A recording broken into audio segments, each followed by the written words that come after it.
Hello and welcome again to the Think Bamboo podcast, the show where we unpack the personal and professional growth journeys from some of the most interesting minds in marketing and business. And today we have none other than Pamela Badham. Pamela, for those that are unfamiliar with you, would you care to give a little intro to yourself? Yes, of course. Hi, Jamie. So I'm Pam Badham. I am founder of Four. We're a strategic communications agency based in Edinburgh. We primarily support our clients with PR, social, and content creation, operating in Scotland and nationally for a variety of clients across travel, tourism, third sector, tech, etc., etc. So yeah, that's a little bit about me and Four. So for all of the guests that we have on, my job pre-session is to scour the internet, usually LinkedIn, to find out more about them to help collate the questions that are most naturally associated with the personal and professional growth. Now, you studied in St Andrews and then went off to, which is about 4 miles away from where I am from, so excellent choice. And then you went to study PR afterwards.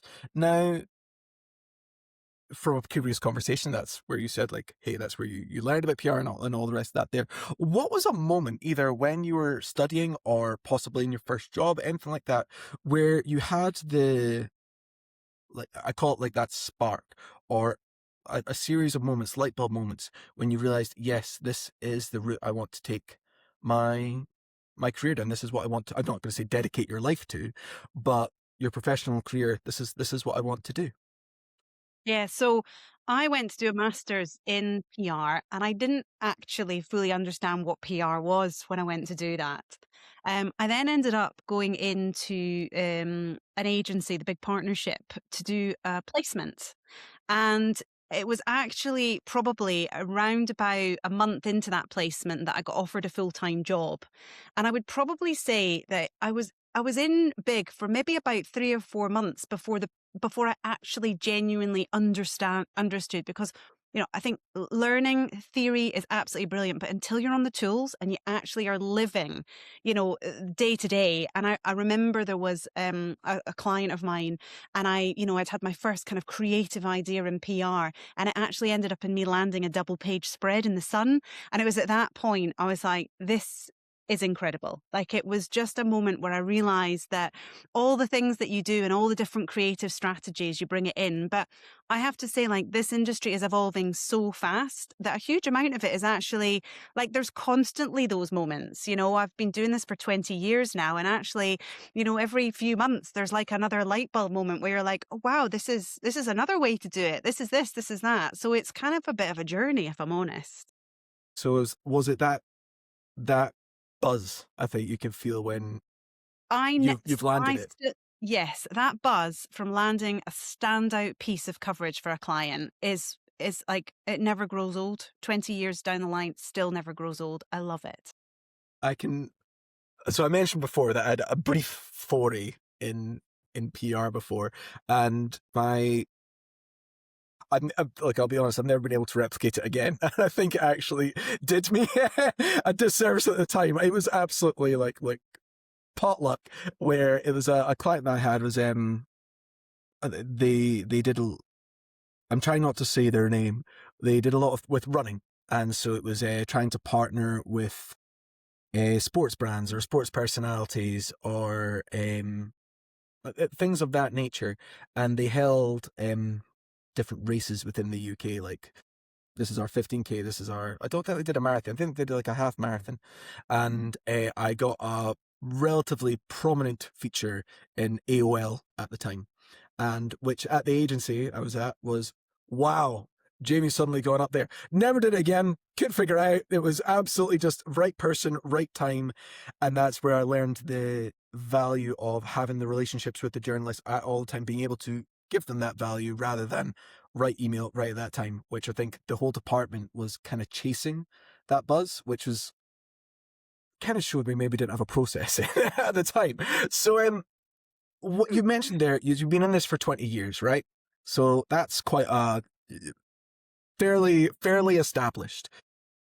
At what point did you create for marketing. And there's a few strands to this question here. At what point did you create for marketing, and what was the catalyst? Because you've been a part of other agencies before. You've worked freelance for yourself, but what was the catalyst for starting for, and how did you identify a gap in the market that you thought as Pam you could fill? So I was agency side for around about 11 years. And I worked in Edinburgh, and I went down and I was lucky enough to do a stint in London. Absolutely loved it. And had a couple of kids down in London and very quickly realized that London was quite a tough place to bring up a young family, and made the decision to come back up to Edinburgh, also to be closer to my family, my parents in St Andrews especially. And so moved back up and freelanced for a bit, because I had two kids and then had a third child. So we were, my husband was working in events and I was freelancing, and it was, it was really nice. But I had the safety net of a second income, all of those things. And then COVID hit, and my husband's event business took a really steep knock. And we had to really take a step back and think about what we were going to do to navigate ourselves out of this, precarious situation. So four is called four because it's the number on my front door. And I set up the business to look after and safeguard my family and use the skill set that I had in the situation that we found ourselves in to steer ourselves to safety. And so, I've over the last 6 years, we've scaled up to a team of 16. It's been one of the steepest learning curves of my entire life. But I've also loved every minute of it. And for me, I think one of the things that I really wanted to do to set out to be different and where the gap in the market was is, I'm not saying that other people don't do this, but it's about doing things really, really well and always having a really senior team on the job. I've worked across various industries where I've seen that, you know, teams are a little bit light, or there's not quite the right structure there. And my objective was always just to set up something that I was really proud of, that I could align myself with clients and become a strategic partner. And what that's done is it's actually helped me build up a business around a really beautiful pool of clients who, they're friends, they're strategic partners, they're clients, and it's just felt, like a really, it's been a really interesting journey.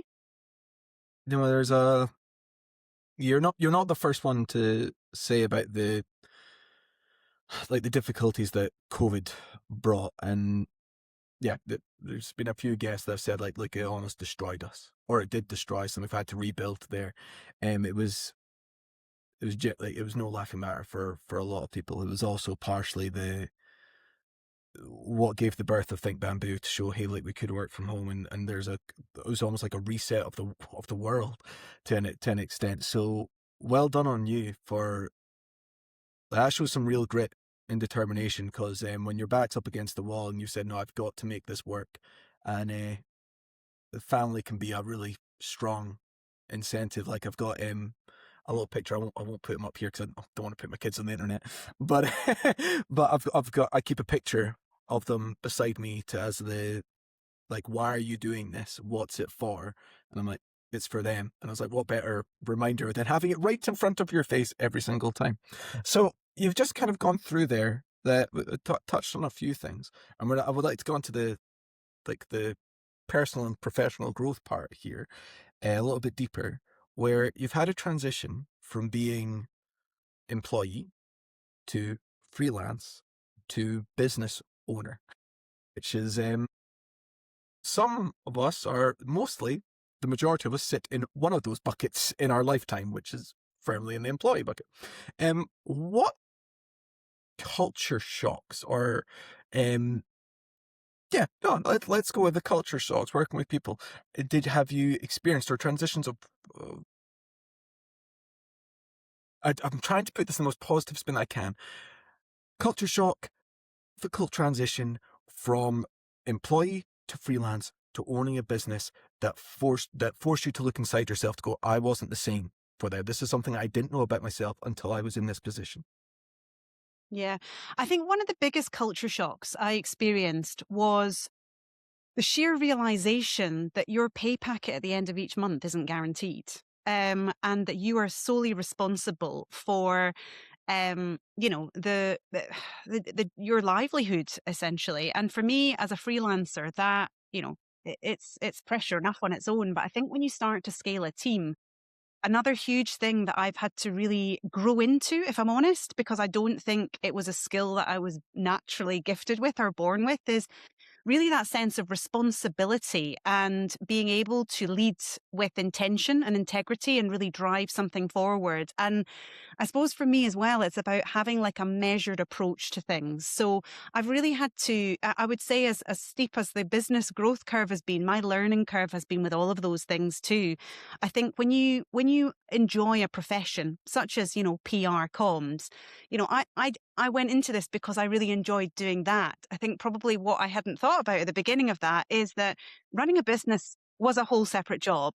And, yeah, one you have to get quite good at quite quickly. And I suppose one that we don't really get taught a lot about at school and university, or at least I didn't back when I was at university. So there's a huge amount of that kind of constantly striving to be ahead of the curve, to innovate, to do all these great things because you want to lead as a really successful business, but then equally, you're trying to kind of manage all the other things on the side as well. So it has been a bit of a massive culture shock, I would say. And I think just a constant, I've had to accept and grow to love the fact that there's a continual need to learn and evolve and continually push. You can't really ever stand still. I think we work in such a fast paced industry that you're just constantly looking at ways to do things better. It's can completely relate to that. Like there is things about that I knew, like setting this up of going, okay, these are the parts that I'm good at, but also being really aware of these are the things you're not so good at. And some of these Yeah. things are just, you've got to do them and either get good at doing them or figure out someone else who can help you do them. And learn it quickly because it can be for example, the yin to my yang is Sarah Webster, who is my operations, like she keeps that ship tight. And I'm like, okay, cool. That's great. I can focus on the strategy, that the client work, the delivery, the client satisfaction, all of that. If I had to start playing about with every tool that we ever brought in and making sure that it's working, all the invoices, like, hey, making sure free agent talks to accountant, blah, blah, blah, all the rest of that, it's another job on top of a job. And when they say founders wear every single hat, they do, but not all hats are equal. And you will put ones to the side that you, or at least I did. Oh, I don't like that hat. I'm not going to wear that today. And you're like, no, you really do need to. You So need to. speaking of wearing hats and transitions and things evolving as when you go to freelance there, um, I mentioned before that I had a very brief foray in PR, and it's evolved in that time. I'm seeing it today from one of our conversations that it's even evolving further. What have you done to, this is more about like the professional growth and development as well, to, it's gone from a print and over to digital and now into this world of AI. And I'll be honest, I don't really know where it's, how it could sit there, of how it's affecting the wider world. I'm trying to think of the best way to describe that. Now, how have you kept up with your professional development from going to print to digital to bring the world of AI so that you're still delivering the best service that you can for your clients? So for me, it's twofold. So committing to continuous learning and development for me has been one of the most valuable and disciplined things that I've had to do. It's constantly, we've got to practice what we preach. We've got to stay ahead of the news agenda. We've got to stay on top of things. We've got to understand trends, where we're moving, what we're doing. And I think that essentially is quite tactical because it's the how, and it's the how we implement and what we do. But for me, the most important thing, which I think has been front and center since day one, is the relationships with the media, the relationships with key stakeholders, relationships with clients, key opinion formers in the sectors where we operate. For me, the biggest investment of my time and energy has gone into nurturing those relationships, because I think no matter where we move in terms of the comms infrastructure and what's next, ultimately, PR is a relationships driven industry. And I think as long as we are looking to continually invest in those relationships, then actually what that's going to give us is we're going to be able to evolve with the media and our clients rather than continually having to react to it. So, example of this is AI. Great. How are we coping with that? Well, yes, we can research it, but why don't we ask our journalists? Why don't we ask some of our really close contacts? Why don't we speak to our clients? Why don't we really get an understanding of like, where's the strengths? Where's the weaknesses? Where can we work to future-proof the news agenda, and how we manage that with our clients in terms of, how we reach them with the right angles and how they want to be contacted and what matters. And it's just been a case of continually having that ongoing dialogue. And I love that. I love speaking to clients, media. It's my favorite. It's one of my favorite things. And so being able to use them as our sounding boards has been really valuable. So how have you been able to, that's a wonderful answer, by the way, because I think that covers your digital, your print, and your AI. It's that the relationships are at the foundation of all of that. Um, I was at an event a few days ago where they ended up talking about digital PR and how they were having struggles with it. And it turns out the struggle was on fostering the relationships with journalists to begin with. And I had my own thoughts on it. However, I would say they are as credible or carry as much weight as yours would. What how do you ensure that you are giving value to those, or how two things? How do you ensure that you're giving value to the journalists that you've created that relationship with? And how do you continue to how do you nourish that relationship, pour water on it, allow it to grow over time? Because no one has a career in PR for 20 years without having the relationships to back it up. So for me, it's very much a two-way relationship. Journalists are busy. They've got a lot on their plate. They don't want to receive a pile of rubbish. So for me, it's always been about, I guess, putting them first and understanding that what matters and what they value. So, the art of PR is understanding strategically what journalists are going to be looking for, what's coming up. It's not just what's right in front of us. It's not about what's reactive. It's what's coming around the corner. It's about trend spotting. It's about looking ahead.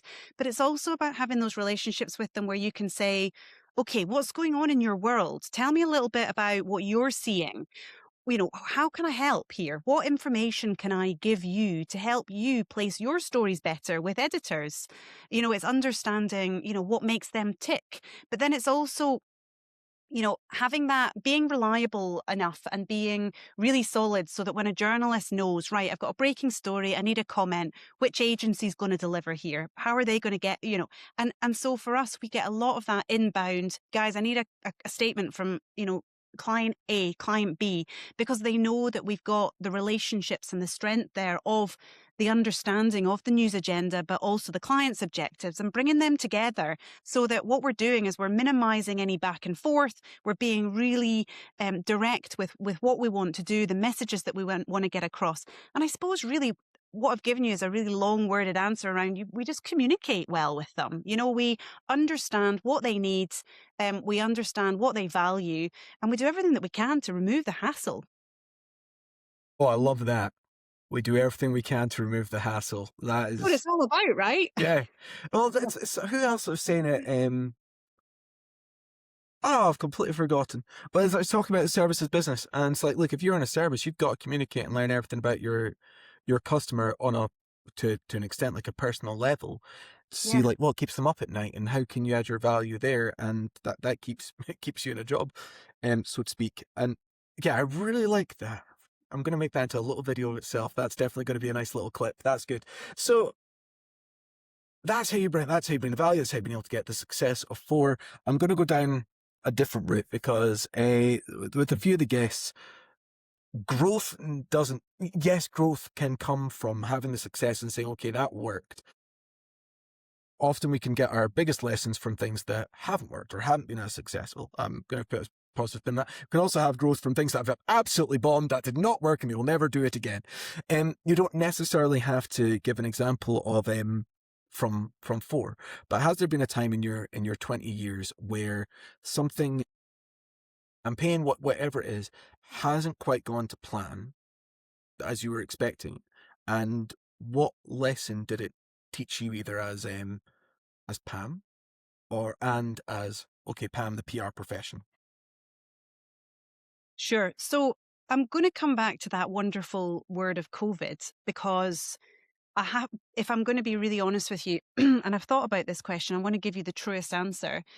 Um, when COVID, when COVID started to become a thing over the course of 2 or 3 weeks, once we'd all kind of understood the severity of what was happening, I think as a freelancer, I probably lost about 60% of my income in that 3 weeks, coupled with my husband losing all of his income because events just weren't going to happen. And I have to say that that has, without a doubt, been the most defining moment in my entire career, because when things start going wrong and there's no reason or rhyme, you very quickly are forced to focus on controlling the controllables, because you have to be very aware that actually there is so much that is, out with your control. And for me, because in that period of my life, so much went wrong, it went wrong for us all. But you're really sort of focused to look inwards and say, how am I going to, how am I going to work through this? And I think the biggest lesson that I took from that is I don't think I think we all underestimate how strong we are. And I think we all underestimate like what we're capable of. Because I look back at that now and I think, like, it was incredible in terms of how businesses innovated and evolved and, reshaped and reinvented themselves to ride the storm. And I think I became one of those businesses. So, I started to look at ways that we could support those that were struggling the most and that we could add value. And actually, what happened is I learned so much about the value of investing in clients that really needed you and, being that strategic consult, but also, that we're all capable of really hard things. And I think sometimes it's when your back's up against the wall like that and you're really forced into a place of fear. I'm not going to lie, it was a fearful time. And when you feel that way, I think it does just actually just show you what you're capable of. And I've taken that lesson because, right, owning an agency is it's like a roller coaster. Anybody that tells you it's easy, they're lying. Yeah. It's hard. It's really hard. You have good days, you have bad days, you have good quarters, you have bad quarters.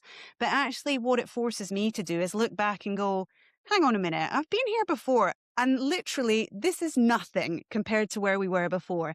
And I think it just helps level out some of those loop de loops in that roller coaster and just makes you realize that, we can do this. It's about being resilient. It's about, staying grounded and really just focusing on your why and what matters. And I think for me, it's the best example I can give you of something that just really didn't go to plan and what it's taught me. I, I'm one, appreciative and grateful for the truth. I don't think others would have gone that route. They would have said, "Oh, this campaign went bad. Oh, but I learned I'm not going to do that tactic anymore," and like that. When actually, it's a it's like a life lesson in that resilience there, about It what has what been. you are able to, what you're able to take. And it's like you got hit pretty hard and you managed to get back up, and now stronger than ever. So, which leads me nicely on to next question here, which is around you, whether you liked it or not, became the leader of 4, and with being the founder there, and people are going to look to you and say whatever Pam says goes.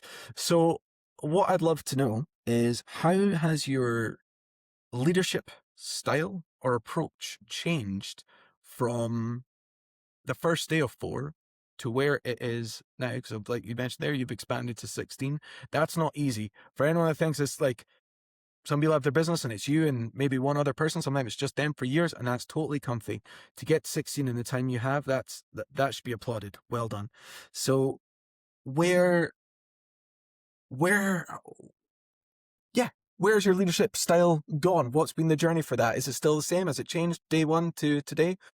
It has Discuss. changed phenomenally. Okay. And I'll tell you why. The fundamentals are the same. I always believe, you lead with integrity. It's been very much, a huge value that Four has been founded on. We've built a really strong culture, and some of those things will, they've been there from day one and they'll never change. And they're some of the things that I'm most proud of. I think myself and how I've evolved, probably the biggest change is I've learned to sit with uncomfortable decisions and not make quick fire responses. So I think at the beginning it was all very erratic and it was like, where am I going? What am I doing? I need to make a decision on this. I need to do this. I need to do that. Whereas actually, probably one of the biggest lessons I've learned, maybe over the last 3 or 4 years, is to take the time over them. And it can be really uncomfortable sitting with, a conflicting, you have a decision, you think, well, I could do this or I could do that. And I don't really know which way to go. And actually what you want to do in our busy lives is we want to make a decision, we want to commit to it and we want to move on from it. And, that's it. We've done it. We're going to live by it. But actually the biggest thing that I've changed in my leadership is I've actually just learned to put time on that and to sit with those uncomfortable decisions and not make erratic decisions. So for me, I think it's probably what that's enabled me to do is be a little bit more leveled and a little bit more balanced in terms of that kind of onward growth journey. It's only through a few kind of quick decisions that you've made and really regretted and thought, why did I do that? I should have actually just held out and waited for this and waited for that. And once I'd had that information, I would have been able to. So I think for me, it's about just becoming a bit more level. And also, I think just growing into that sense of responsibility as well. And I think probably in the early days, the responsibility was one of the things that freaks me out the most. Yeah, yeah. Whereas I think now, as a leader, you build something and it keeps moving and it keeps growing, you adjust to that and you start to trust your sense of responsibility and what you need to do to make things work. Think so. I think again that's a brilliant answer, and I had a conversation with a man called Stephen Mallon. Uh, you may know him, you may not, but for those who don't, he is a wonderful agency coach, and he was echoing exactly as you said there that taking the time to have make a decision. Don't not make a decision, but make the decision. However, take the time to make sure that you're making the right one with the information that you need, because those good decisions built up over time will put you in a position of success. And therefore, it's no longer luck. You've made that path for yourself. And I can relate to what you said there at the beginning. And look, someone listens to this going, but why would you try and make a decision so quickly? Because you are wearing a million and one hats, and that's one of the 100 decisions that you've got to make that day. And like, right or wrong, sometimes I've got to make something right now, and you live with the consequence, and you come back to and go, okay, I can, as you say, hey, look, I've been here before. Can I make a better decision? That's growth. That's exactly that personal growth there. And I think a lot of other friends are going to relate to that. It might not be the part of themselves that they want to look into, but I think it's the truth there. Now, to go back to, I'd like to go back to that day one where you mentioned that you had your first job at Big Partnership, right? And what I would love for you to do is, knowing everything that you know now about the journey you've been on through the agency days to your freelance to have running Four, what is the advice that you would give to Pam, specifically baby Pam, graduated, first day? What advice are you going to give her? I would 100% tell her to back herself more, because I think we're also hard on ourselves and we don't back ourselves enough. And I think imposter syndrome is such an enormous thing. And I think we all have it to a certain extent. But, I look back now and I just think there's so many moments where if I had just backed myself and I had just believed in myself just that little bit more, then I think my journey might have just been that little bit easier. And I think it's our tendency to be hard on ourselves and to doubt ourselves. But for me, it is that piece. And hey, look, I've been doing this for a long time now, and I still need to give myself a pep talk on that, and I still need to remind myself of that. But I think it's just learning to trust your gut and back yourself more. On that, and I'm trying, I don't want to speak out of turn here, because look, like, it's a, I have found that to be a very common answer from women. And I mean this in like the with kindness, in that there is, and look, I will never experience that myself. I can't tend to know what that's like. All I can do is try to empathize and put myself in the shoes. And when, as a woman in the UK, you're kind of taught to be small and to sort of apologize for anything like that, and or in, don't be too loud because you're going to be shrill, or you're going to be like something, like all these horrible derogatory adjectives here that don't really get applied to men. And I've heard that answer of like, I should have backed myself more. I'm like, yeah, absolutely should. Like, you've got, use the voice. And so, because there are going to be others that I speak to that I'm fairly confident I'm going to get the same response out of that there. So if you are listening, and you are feeling that with that there, absolutely back yourself. Don't be small, be as big as you want. Go, like, absolutely aim for the stars. So, talking about stars and bringing out there to help raise other people up, to get to where you are with four, with a team of 16, as being a very respected digital PR agency in Edinburgh and Scotland and the UK. Let's not just put it in Edinburgh, you're much wider than that.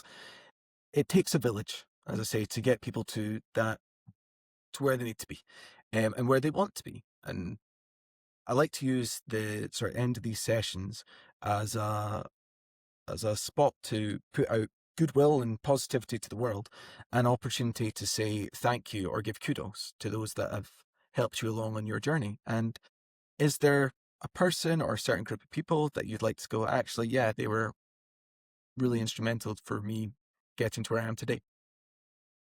Yeah, I mean, there are so many people, and I think that's one of the things I love um about PR and comms is you get to meet so many incredible people. When I started off at Big, I was one of a cohort of another couple of junior account execs. Like, we were like entry level. And so that was a lady called Mary DeLuca and another called Nat Ratner. And the three of us were little newbies. We were entry level, and we spent 3 amazing years there doing our thing and building and growing together. And they're still two of my best friends to date. Like, we talk about everything, and I think, do you know what? For me, it's when you get a chance to meet amazing people in this industry that genuinely become like lifelong friends.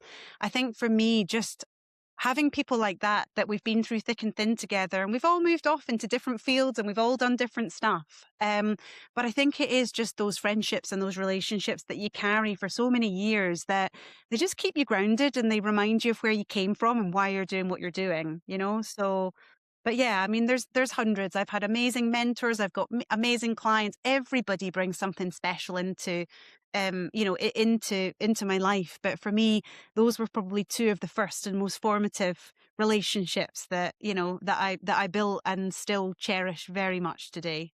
Is That's lovely. And shout out to Nat, because she was one of the first people I met in digital as well.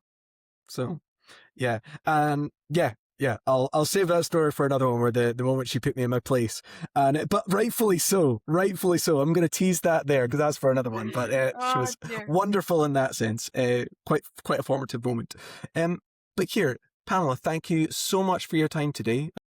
So grateful to have you on the podcast, and for Thank you. everyone listening, I really appreciate your time, and once again giving us your ears for the time this has taken. So I'm very grateful for you all. And yes, take care, goodbye, and we will see you soon. Cheers.